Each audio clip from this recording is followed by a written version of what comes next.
All right, what is up?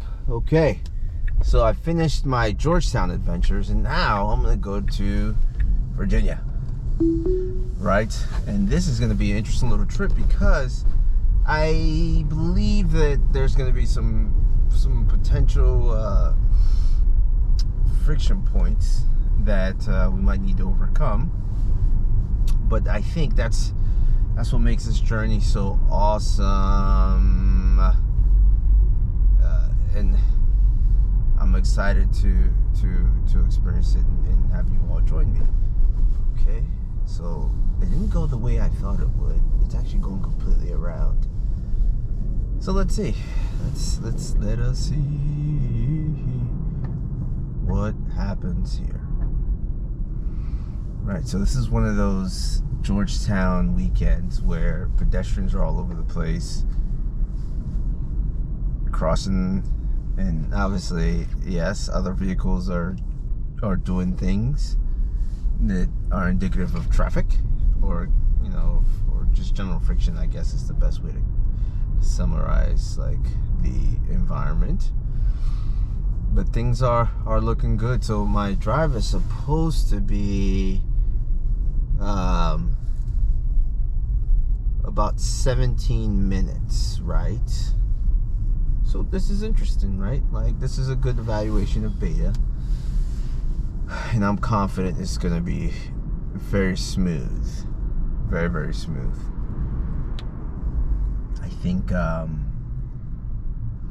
things that I'm conscious of are some of the transitions. Really, I'm conscious of this area actually because of the pedestrians and the traffic conditions. And you already got people blowing the horn behind me, probably because I'm driving FSD beta slow and not, speeding like they want me to. But it's all good. It's all good. On an interesting note,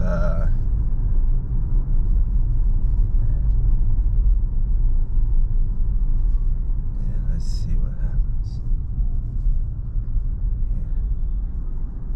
It's interesting to see the bike lanes and what certain jurisdictions do to protect bikers. I do like what DC is doing in certain areas, like fully separating the road from the bike lane and using like barriers to distinct between bike lanes and driving lanes. I don't know what that will look like over time, but I know a lot of local municipalities have been going towards a model that is just, very, very deliberate about identifying where a bike can go versus a car. And I'm also a bike rider. I have a road bike, and usually when I ride, I'm on the road, but I stay close to the sides. It's just, obviously, you don't know the emotional state of drivers, right, on a day-to-day basis. So it gets a little funky sometimes. All right, so there's two friction points that I'm assessing. The first is this right turn. I believe I tried it earlier on with an earlier build of beta, and I didn't think it went so well. But let's see. It's a new build, new day, and going ahead with our guiding principles of inputs to driving outputs. Let's see. So again, I tend to default to, my greatest concern is either accident or scraping the rims. Which, scraping the rims, it's not a big deal because they can be fixed, but here's a prone. I actually had an accident here several years ago because of the friction of that turn right there. Okay, so I need to make this turn here, but I don't think beta knows how to execute it. Like, I need to go exactly left. So because beta doesn't know, I'm gonna take over and turn beta on about here. Let's see if the software can handle this movement, this maneuver space here. I mean, here's another thing, right? So the speed limit here is 25, and I just turned it up to 30 because I know other cars just kind of speed through here. And again, that, like, stuff like that is what makes, you know, this future autonomous driving environment a little bit troublesome for me, as far as like me thinking that it's not realistic. Right? Because it's always this other drivers, right? That is just the friction point. And I believe that might be the regulatory friction point too, is that other drivers are going to make it harder to get advanced software capabilities in cars. They're either going to, they're going to be accidents, or other drivers will complain, right?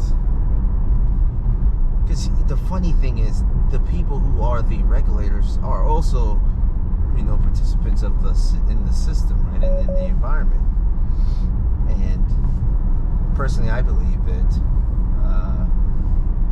they are the ones who are going to make things correction. Like they're trying to, you know, say that, you know, be safe in terms of their approach and in the regulatory corrective actions, right, that they're applying, because they're saying things like, hey, you know, follow rule 7 or whatever.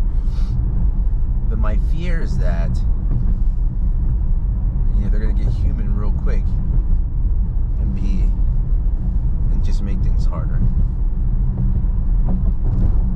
And this isn't just a Tesla discussion. This is all of them, right? Like the Waymos, the Aptivs, Cruise, all these, you know, autonomous vehicle capabilities that are trying to show value in our society today. Another thing I'll tell you, so you saw that I was on FSD beta.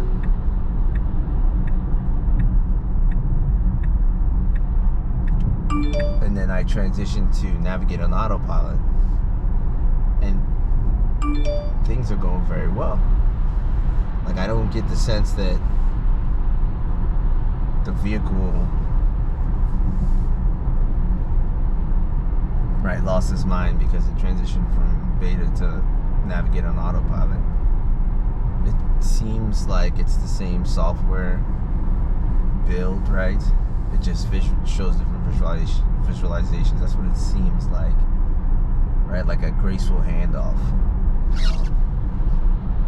But who knows?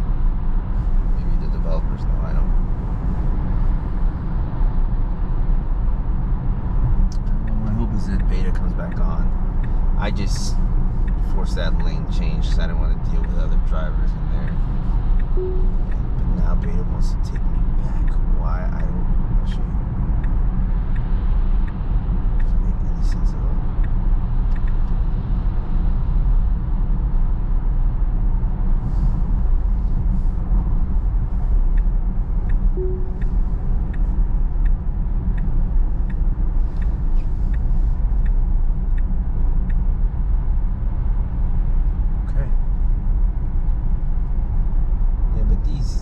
So, you know, throughout, there was pretty much one big disengagement that I had, and I only disengaged in order to put us back on the path that I knew was the right path.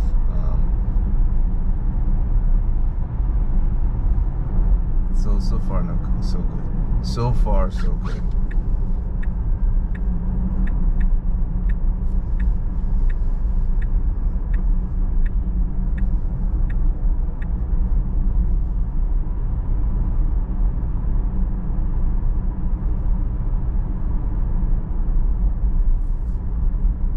Another thing, like, I feel like this is a little too late as far as entering the path,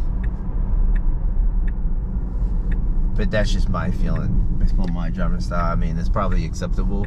I guess the issue is once congestion arises, like, what do you do? This is pretty good so far. So I'm navigating to Volta, or to a grocery store that has a Volta charging point there. Volta is like a level 2 charging provider, right? Public charging provider. They are a public company, and I believe that their revenue model currently is ads based, which I think is pretty cool, right? It makes sense for them to provide free charging, and also advertise certain things, right? And make money off of that. It seems like they partner with grocery stores and malls mostly, and I think more recently they formed a partnership with Walgreens, and there's anticipation that they will deploy level 3 capabilities at Walgreens. Specifically, they're probably going to deploy, CCS charge points, and those I don't think will be free, like their level 2s that are close to the area. I also noticed they have an app, right, Volta. On the app, there's an Apple Pay option, but again, I haven't seen a charge point from them that is currently that you have to pay at. Most of the charge points I've been to they've all been free. Okay, that was pretty good. So that caught me off guard. I was like, what the heck is he doing? Excuse me. And we are making a left turn. I do like how it corrects itself, but sometimes, like, again, path planning is just a little funky.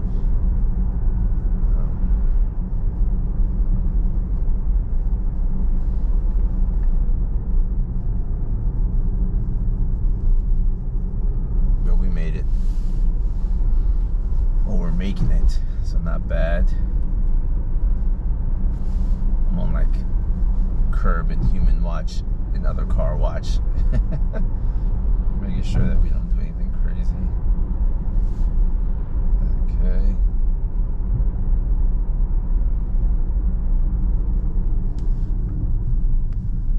Okay, so we're approaching the light now.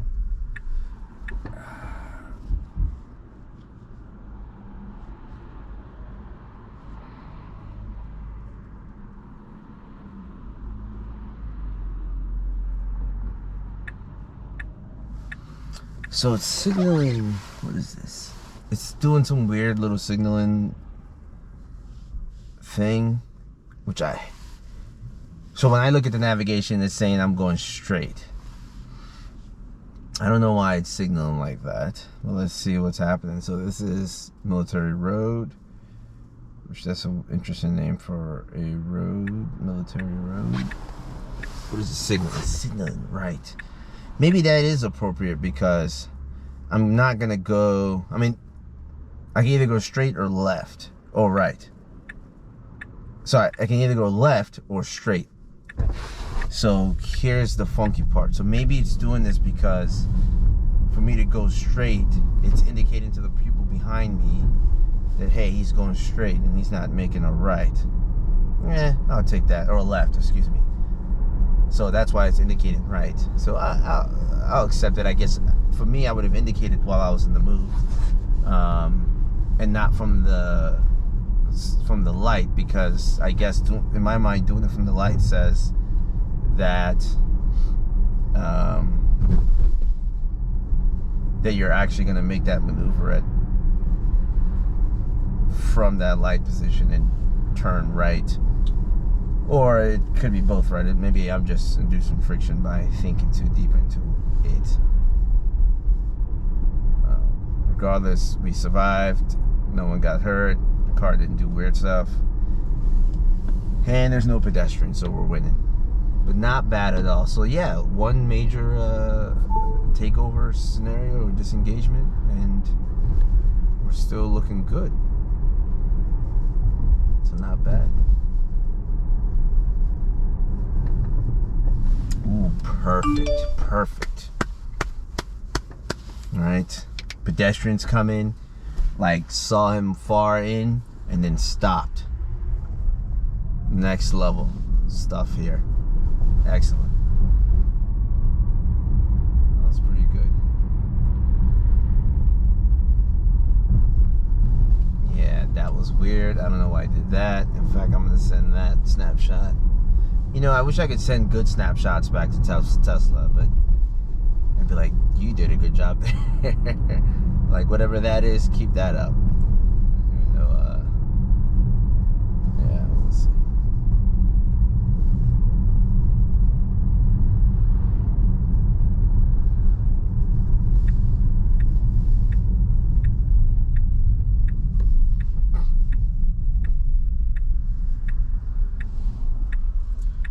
Okay.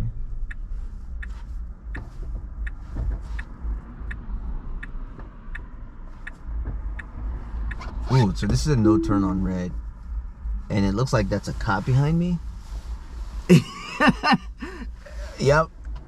And Beta was acting like I was gonna go, so thank goodness I recognized my environment, because I would have messed that up.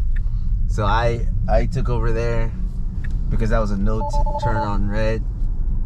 And I was about to make it happen. Or better yet, the vehicle was gonna make it happen. So bad on me for being prepared to let it happen. Okay, here's an interesting one. So this vehicle is making a left turn. Will Beta go around the vehicle? Oh, no need to go around the vehicle, because the vehicle turned right on time. Amazing.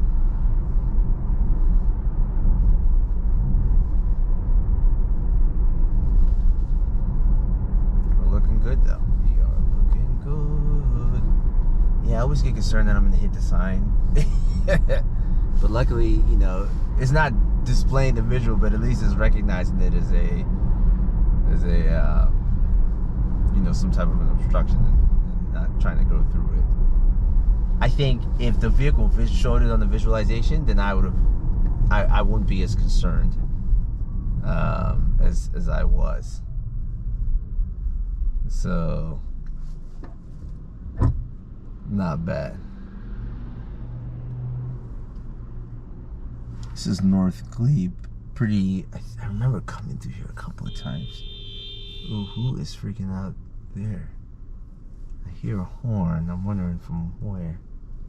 Every time I hear horns now, I'm like, what did I do? What did I do? What did I do? Even though it probably has nothing to do with me.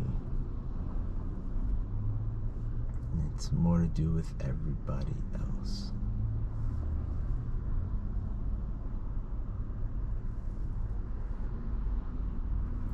You know, as I'm watching the situation develop in the world, you know, everyone's hoping that World War III doesn't happen, and as am I. So, just praying for peace for all who are out there. Just learn to love each other and help each other out as much as possible.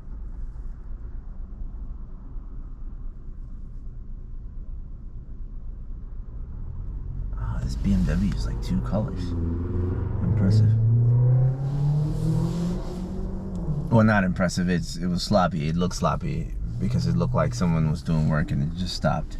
Which I'm guilty of that too. In my other car, I remember I was wrapping it and I stopped right in the middle because it got dark and didn't touch it till the weekend. So I just kind of drove it around and had to answer questions to coworkers daily. What happened to your car? So I had to find interesting ways to say I was lazy. I was being lazy, and I didn't feel like finishing it yet. No big deal.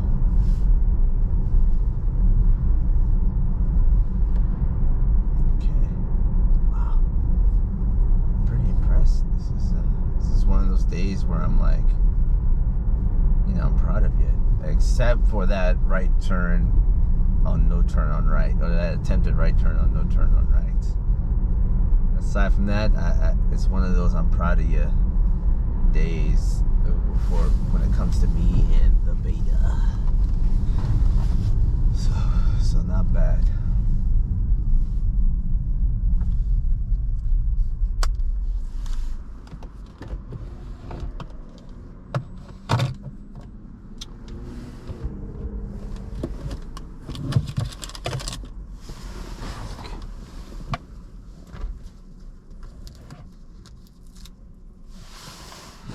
I've also picked up some new hobbies.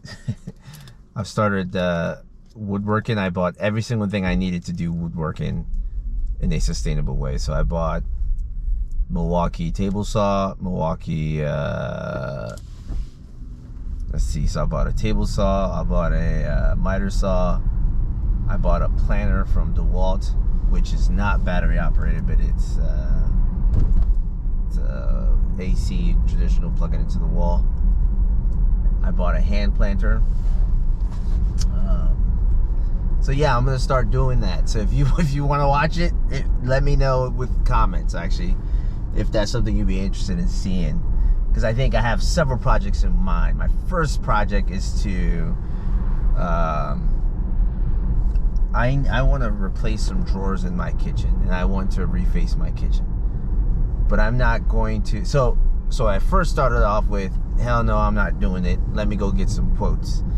I went and got some quotes, and I almost threw up. Right, the range was from $20,000 to $40,000, actually to $65,000, and it was disgusting. And when I asked, for people to just redo some drawers and reface it, they looked at me like I was crazy. So I did what most Americans should do in this day and time. I jumped on YouTube, and I was like, wait a second, I could spend $3,000 on the tools, I could mess it up a little bit, spend maybe $1,000 or less on supplies, and have a majestic kitchen that's 500 times better than what I would have paid for, because it looks like they used some cheap or disgusting wood, which is the current wood that's in there right now. It's, the drawers are falling apart, the doors are all crazy. So again, I could just spend $1,000 on supplies, or sorry, $3,000 on tools or less, $1,000 on supplies, and have my kitchen look majestic. And then do it in the weekends. Like, heck yeah. So that's my weekend now, is I'm gonna, starting this evening, I will build drawers. So if you want to watch that, let me know. I think it should be fun. And I'm all about messing stuff up like that, right? Because I have had little projects that I'll start and it's like, and then I'll just completely quit. But I believe that because I'm working in the kitchen, it's a little bit more personal and deal with other people. So like when my wife gets back, it'll be interesting to see her reaction to it. And I think we talked about building a kitchen, our dining table. So I think when she gets back, those are other projects. So project one, redo the kitchen, which I'm going to do very slow in an iterative fashion with priority on drawers. Project two, I'm going to build some dressers for our bedroom. I'm going to build some tall dressers, because again, I could go buy phenomenal quality plywood, right, and get some soft close dresser drawers.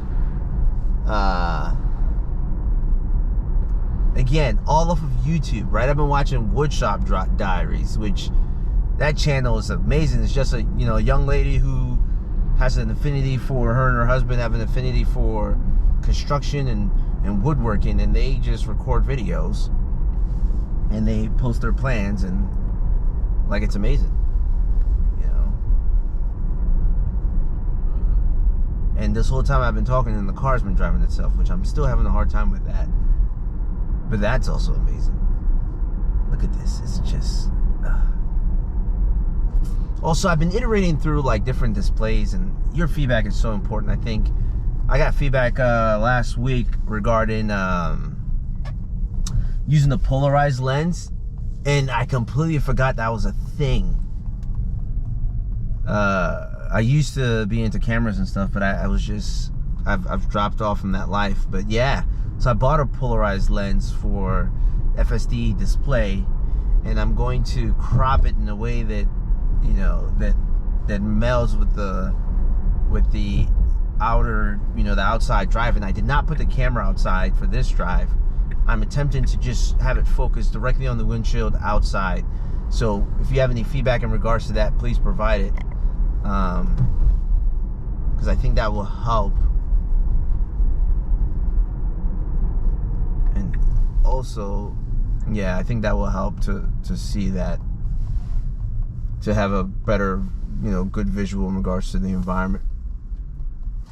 My concern is how much of that is ideal in comparison to, sorry, how much is that is the view of the outside sought, and how does that correlate with a overlay of the FSD vision, right? So that's something I'm going to work, and I'm looking for your feedback in regards to what you all think about that. But I think that we are rapidly approaching our destination. We're about 2 miles away, and this is just looking amazing. Look at this. Now, I think it should have signaled there a little bit, but you know what? We survived, right? We survived.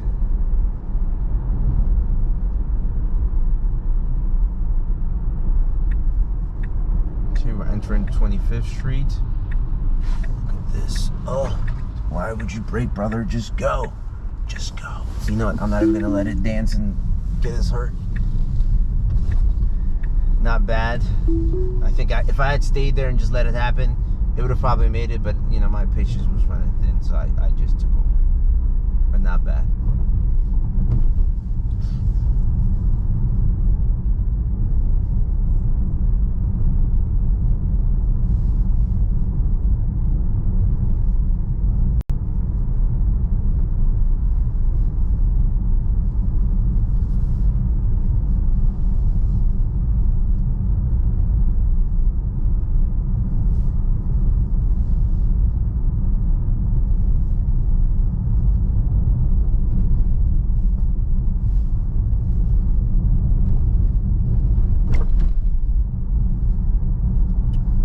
Massive pothole.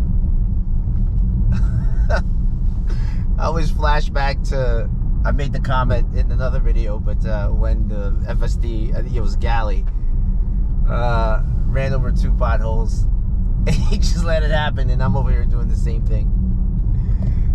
But I think we all kind of do that. I remember even when I drive, I'm all about pothole hunting, or you know, trying to see what's in the realm of possible. So this one is interesting. I entered this 2-lane setup, kind of weird, and then the vehicle stopped right there instead of just going. But I kind of had to accelerate just a little bit to force it to go. So that's what you saw there. It's funny. So there's a Model X behind me, and like, obviously they're probably like, he's a below average driver. And I don't care. Okay, let's see. Ooh, yellow light. That's another thing that scares me with beta. Sometimes on these yellow lights, right, like the vehicle will see it and then stop right under the light, or attempt to stop, and I usually just accelerate through, but it's kind of annoying. And you know, I have some PTSD in regards to that. So every time I see the vehicle display yellow, I'm like, oh, it's about to stop. Oh, it's about to stop. Whether or not it stops, that's a different discussion, but it's just kind of a funny beta interaction that I have from time to time. Yeah. Or like when it slows down like that, right? So that slowdown was interesting, because when you look forward, it's almost like you're cresting the hill. Meaning the vehicle doesn't know what's on the other side, so sometimes the vehicle slows down to give it enough stopping time in the event that there's an obstruction or a problem ahead. Okay, so I have a yield sign flashing yellow. I need to make this left. Let's see what's gonna happen. In my mind, I'm like, it's gonna mess it up, I'm gonna have to take over. But let's see. Let's see, I have a little bit more faith in the software. Oh, faith has risen. Oh, just don't hit this car. Wow. Faith. My faith meter is up. That's awesome. Phenomenal left turn. That's impressive. Okay, so I'm approaching the Volta charger now. It's about half a mile up. And what's also interesting is that my battery is about to die on the camera that is showing you the road. So let me see what it says. So it says there's 1% left. Ha! So I'm just gonna be quiet and say thank you all for joining me for this amazing journey. I hope it stops right in front of the charger so you all can see it. I mean, you've probably seen it in grocery stores but ignored it. I think every time I park there, I always get someone, or sorry, a lot of times when I park there, I get people come up, or the person will come up and be like, is this free? Or, you know what I mean? Like, how long does it take to charge? And that's always a weird question to answer, right? How long does it take to charge? Because it's a weird question to answer. So because it's weird, because it's an awkward question to answer, I have to, okay, I just took over there because there's a downhill. I had to think really hard about this, right? So I start off often with, okay, well, you know, I have a 100 kilowatt hour battery, and this charger outputs 8 kilowatt hours at that maximum rate. So that means within an hour I can get 8 kilowatt hours.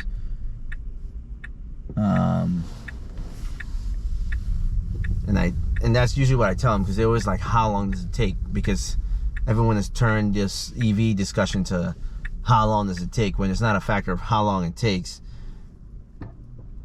because it could vary, right? It could vary depending on temperature of the charging terminal and so many other factors, other vehicles in the area, the state of the grid, right?